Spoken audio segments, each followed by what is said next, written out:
Welcome back to the channel, everybody. So we have some XRP news today, Bitcoin news, Solana news, Flare. We got some Flare news today. We got a lot of other stuff to cover. Let's see if we can make it through all this news today. So we're going to begin here. This article is titled Ripple CLO Stuart Alderati hints at SEC claims during XRP quote settlement conference. We're so close to the end. So close. But let's hear what Mr. Alderati has to say. So let's scroll down here and it says this. A settlement conference happened between Ripple Labs and the U.S. Securities and Exchange Commission to discuss issues and narrow down the disputes. As per a court filing dated March 29th, Ripple Chief Legal Officer Stuart Alderati took to X and posted about the U.S. SEC's lack of clarity despite claims that the DAO hack report provided much clarity to crypto. It says Stuart Alderati, CLO of Ripple, lambasted the U.S. SEC for failing to provide clarity to the crypto industry even after 7 years of the DAO report. The SEC claimed the DAO report provided much clarity to the crypto community in regulatory and operational aspects. However, he pointed out that, quote, something's broken, unquote, as the SEC is still litigating 8 major crypto cases in federal court. Of course, so there you see the hypocrisy, right? With no resolution of disputes in sight, the court cases continued to get more complicated. The post came after a settlement conference between Ripple Labs and the U.S. SEC on March 29th, as per court filings. Some claims Ripple CEO Brad Garlinghouse and CLO Stuart Alderati were even spotted in Manhattan, New York City. Yeah, I saw some pictures. There they go right there. So I saw some pictures of them there. But we all knew, I mean, they put out the schedule, so we knew that some of these meetings were going to be happening around this time. It says settlement talks in Ripple versus SEC. Fox business journalist Eleanor Terrett said the settlement conference could probably be the meeting scheduled to take place ahead of pretrial in April. The settlement conference is a meeting between 2 opposing parties of a lawsuit to discuss issues and mutual resolution of disputes or narrow down ongoing disputes before trial. Judge Annalisa Torres asked counsel for both parties, along with Ripple and SEC heads, to discuss settlement ahead of the final pretrial conference on April the 16th. So things are moving forward. All right, so let's move from there to here. And it's so crazy, even as they're drawing too close to settlement, still no clarity.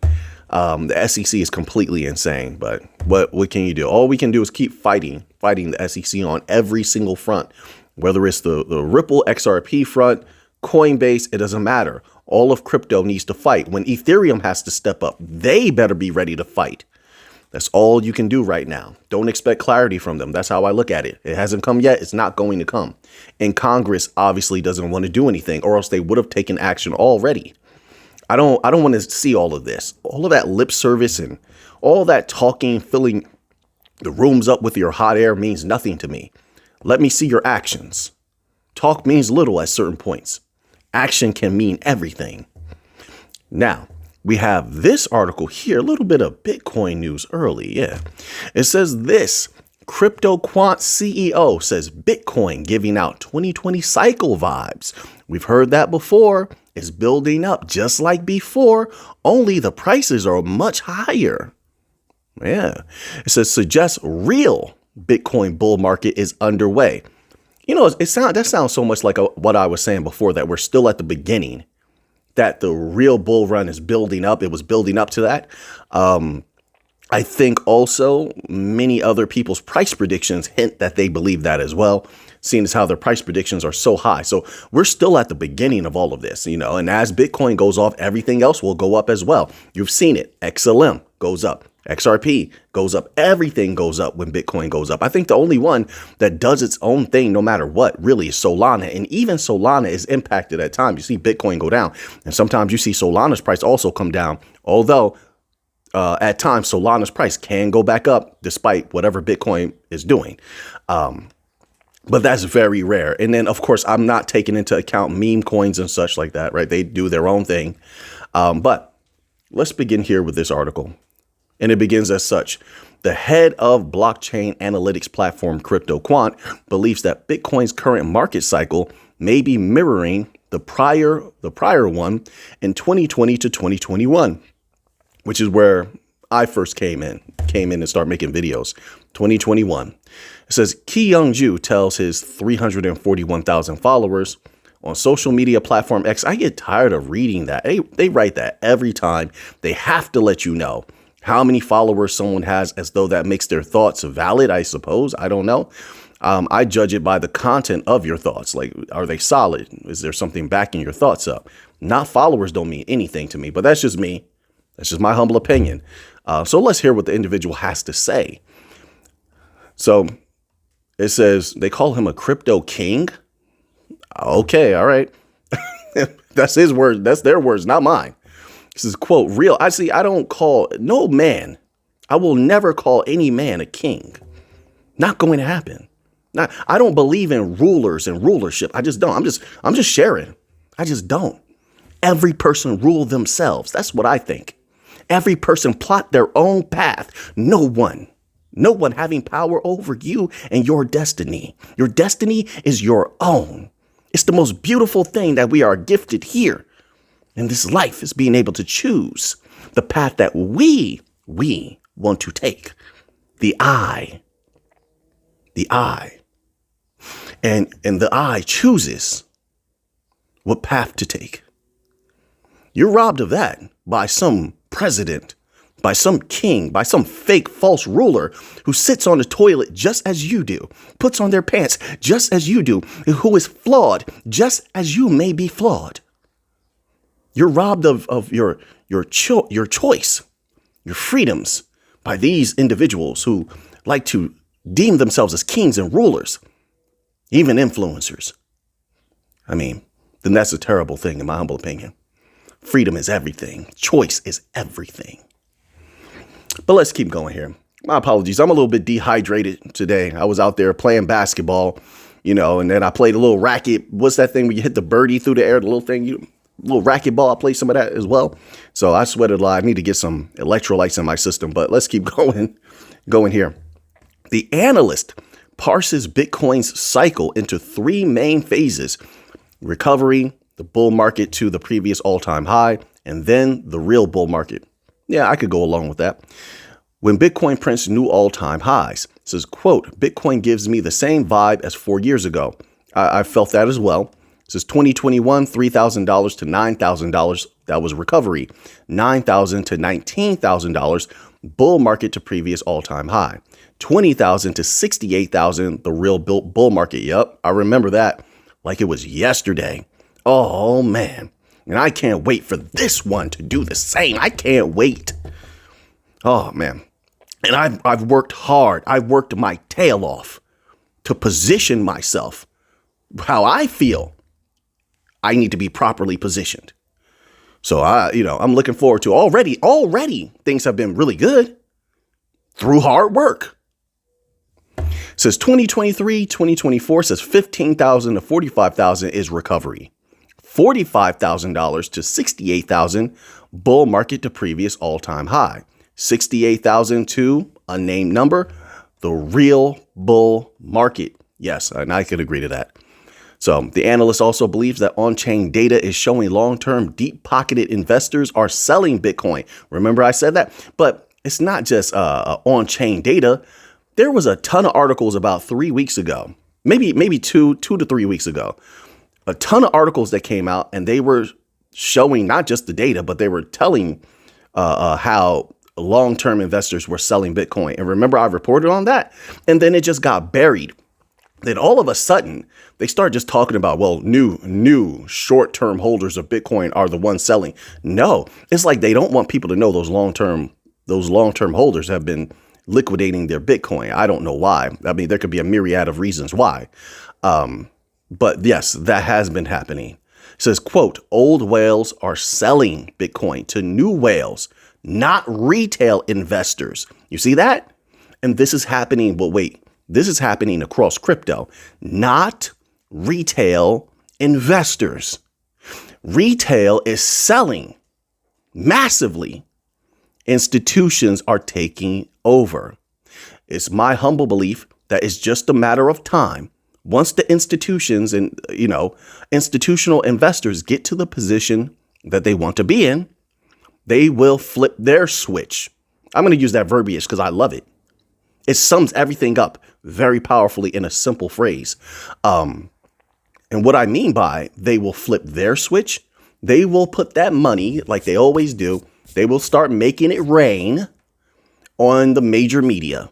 So the major media will now tell retail, hey, guys, everything's good in crypto. Crypto is safe now.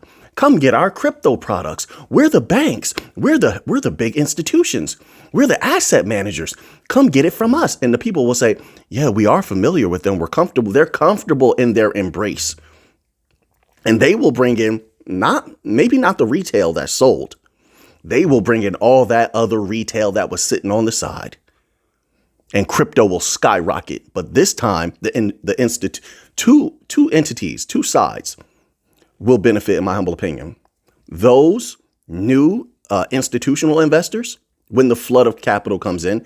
And number two, long-term diamond hand holders of whatever legit projects are out there.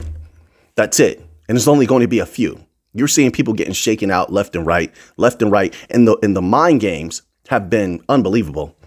You got to understand, whenever money is on the line, geography, money, love, any of those things, right? And love has fallen behind for a long time when it comes to humanity. They just don't focus on that anymore. It's more about physicality, right? When it comes to human affection at this point. So let's put that to the side. But when you're talking about battling over geography or money, psychological warfare is the premier weapon. And you've seen a lot of psychological warfare exacted upon anything that's legit. I've seen it on Quant, right? That's what they call FUD. That's psychological warfare. There's money going around behind the scenes. And people take that money and then they come and they fudge you because they were paid to fudge you. That stuff is easy. That's easy. So it's the same way when someone pays someone to promote something and say it's good. They do that the opposite way also. A double-edged sword cuts both ways. They can pay people to make sure something doesn't look good as well. Whether it's a person, a product, it doesn't make a difference. That's what they're calling FUD, right? It lacks a lot of substance to phrase it that way. But that's what they're doing now. So I've seen the FUD on Bitcoin, FUD on XRP, the FUD on Quant, the FUD on Flare, the FUD on Algorand, anything that's legit. Remember last year, there was FUD on Solana. Oh, there was such a wave of flood on Solana. A wave of FUD, my apologies, on Solana. A wave of FUD on Chainlink. Everything that was legit. Solana's doing very well right now. It's not $15 anymore, is it? Not $14 anymore, is it? No, Solana's not $14, not $15, is it? No. So why would individuals who claim to be very intellectual, FUD people out of a project that now is nearing, or maybe it's even surpassed $200? I don't know what it's doing right now. But it's from $14 to $15 to $200. That's pretty good. That's pretty good. But they FUDed the people out of that. You see, why? Is that not psychological warfare? You think that you still think those individuals are intellectual, or you think they had a vested interest to get you out of there? You see? So I pay attention to that. Everything is chess, strategy. And I question everything, and I don't grow attached to mechanisms. I don't grow attached to things that I know that could be misleading or injurious. I'll leave it at that, right? I'll leave it at that. Be careful, right? People are too trusting at times. So now let's move on here. You see, a lot of people, they're not like myself. I've been through certain things. I'm at a certain point in my life where I've had a lot of different experiences that make me say to myself, I know who I am. I know the path that I'm on. And if I'm going to interact with anybody, whether I'm on camera or not, I'm the same Mick. I'm the same Mick. If I feel like something shouldn't be said, I keep my mouth shut. I'm not overly talkative. But I speak when I know it matters. I make it count. I make every moment count. And if I'm going to tell something, I'm going to tell the truth. You know, you could say it's your truth, whatever. With this little teeny time I have on this earth, I'm going to tell the truth. I'm going to tell you my truth is my honest thoughts. But a lot of other people are not like that. They're very married to desire. They're married to all the things that come with desire and superficiality. They're married to money. They'll do anything. And when I say anything, that means good and bad. I'm not married to money. I like to make capital. It's a fun game. We've done very well for ourselves. In my humble opinion, I'm not married to capital. It doesn't control me. I make the capital. The capital doesn't make me. So you got to be careful with that. Those other types of people. What capital makes them, they'll do whatever it takes to get it. They're married to that idea of superficiality. They need a Lambo. They want all the women and all the men. That's what they're working toward. They have no love for the people. They have no incentive to guide the people fairly, safely. Very seldom you're going to find individuals who are willing to provide information. You know, and I say this, it's a very dangerous, in my humble opinion. And I heard an ancient phrase that was like this as well, where it's something akin to seldom should individuals lead someone else, but often should they lead themselves. You get what I'm saying? So the people that jump out there, they're like, well, I'm going to lead somebody. I'm going to influence somebody. You got to be careful. Why do they want to lead you, but not themselves? Did they master themselves? It takes a lifetime to master oneself. Lifetime. I work every day, meditating, reading books, still learning, disciplining myself, keeping my mind calm, because you got to wrangle the mind. The mind can be all over the place. No, you got to bring that mind into submission or into, you have to have your mind under your control. Your emotions, same thing. We spend this lifetime mastering things. And most of it has to do with the self. You know, then if you can master yourself, then you can be good to those around you. You can love those around you better, provide better, you know, but seldom should you lead anyone else, you know.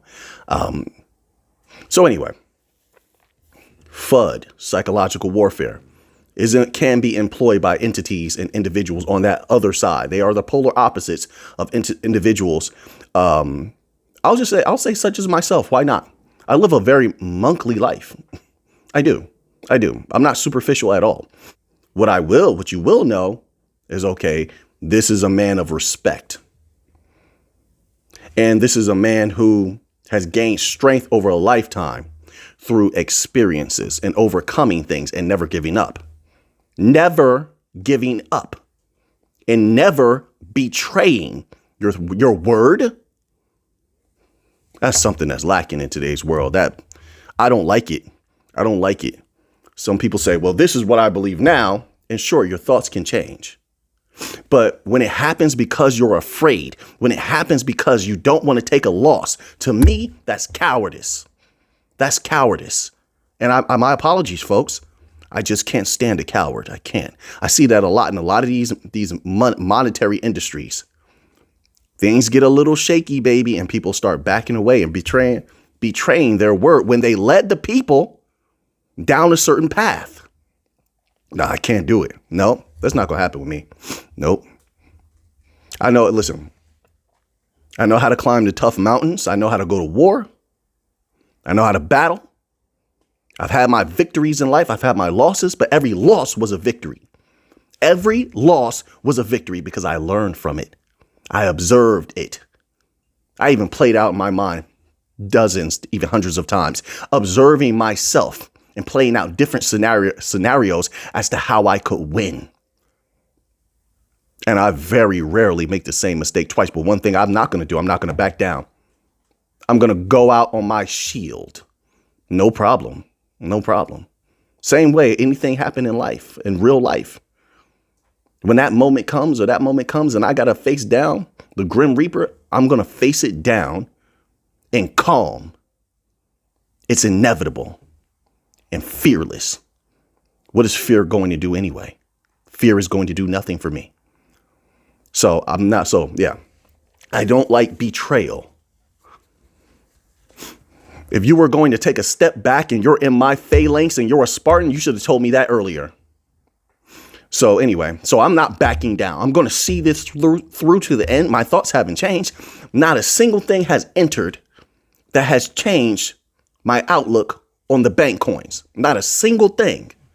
So then why would I back down? Hey, you may disagree. To each his own. To each his own. I ask no one to walk a path with me. I ask no one to go to war with me. I pick up my sword and I'm going. I'm going whether people come or not. That's my way. It's the way of my people, right? Not that my people represent me or I represent them, because we don't. We're all individual, but we seem to have that similarity.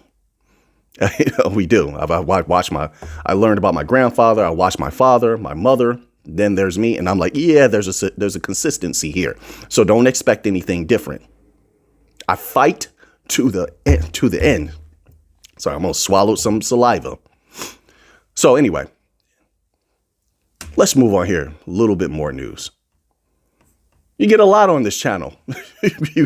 We have some fun times. We have some serious talks. We have some crypto talks. We do a lot on this channel. This article here is titled Solana Price Prediction as Triangle Breakout Puts Sol on the Path to $240. We've come a long way. I don't know where the price is right now. Like I said, I think I read that it was heading towards $200 last that I read. We've come a long way. So now, this is what it says. Solana price prediction amid the Bitcoin consolidation around $70,000. The crypto market witnessed heightened volatility, shifting the price trajectory of major altcoins sideways. The Solana coin, not immune from this uncertainty, showcases a lateral movement, reasoning within two converging trend lines. The 4-hour chart reveals this movement as a pennant pattern formation, a common structure that buyers use to recuperate the exhausted bullish momentum. All right. It says, for the past, sorry, I had to clear my throat. Just pretend we live together and you can't escape some of these things that are going to happen. Sometimes the allergies kick in. I might have the sniffles. I might have to sniff. Sometimes I got to clear my throat. Hey, just treat me like I'm a family member while I'm on camera and just dismiss it. All right. I like you guys. I like you. All right. Anyway, let's keep it going. It says, for the past 2 weeks, Solana price strictly resonated within two converging trend lines of a pennant pattern. All right.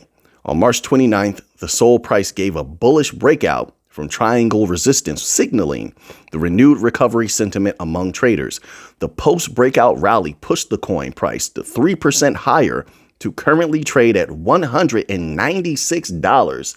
Yowzers. Yeah, I've been saving that one. I like to say yowzers. Like, I don't know. It's a weird word, but it has this like power, this explosiveness to it. I like it. I like good words, right? What's a good word, Alphany? One that it makes me think, you know, it rolls off my brain like silk to even think about it, to say it, to feel the excitement of it. It has an energy to it. Words are containers of something. Containers of meaning, but also containers of energy, right? So I like to use them both ways. Something that has meaning makes me ponder. Something that has energy, it makes me feel. I like things that make me feel, right? And that's very rare these days, I'll tell you. So anyway, so it went to $196. It says, with a market of $3.57 billion, the Solana coin maintains its position as the 5th largest cryptocurrency. If the breakout sustains, the crypto buyers may drive a 21% rally to hit the $238 to $240 milestone. Yeah, I'd love it if that happened. Bring it on. So now let's go here. We have some Flare news. You know, I am super. Well, first of all, let me say this before I say I'm super bullish. I watched Flare for a long time, observing them, watching the partnerships they bring in, watching the building, the consistency of them for a long time, despite any FUD. I also watched what they were doing with Songbird. So I'm super bullish on Flare and Songbird if